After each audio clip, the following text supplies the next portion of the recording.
I tried working for somebody when I was very young, and they fired me. Right, and ice cream. Right, and it was a very, very profoundly, affected me profoundly, and I just said, I'm never working for anybody again. It doesn't mean your life is easier. In fact, you have to have a lot of sacrifices on the road to success and a lot of failures along the way.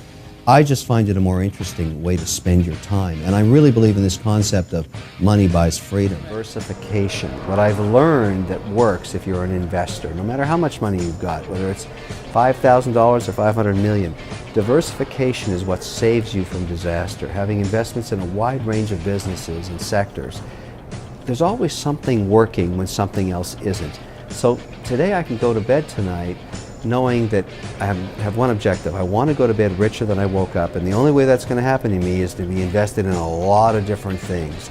Because every day one thing works while three others don't. But sometimes that's why you get richer. Communication skills, it turns out, are paramount.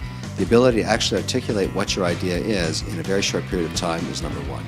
Number two, and this is far, in some ways, more complicated to explain, but just because you have a good idea doesn't mean you're going to make money. There's a difference between a good idea and someone who can execute the business plan.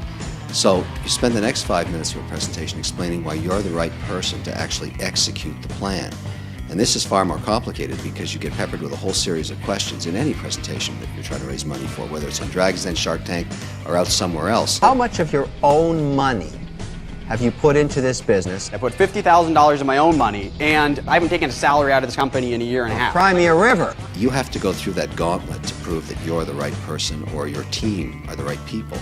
And if those two things come together, then the magic starts. That's when a team or a person starts to sizzle like an isotope, because clearly they become a leader. It's clear that they're different than everybody else. Not only can they articulate their idea, they can actually convince you they can execute it. Often your family will come to you, your cousin, your uncle, your sister, saying, please invest in my business.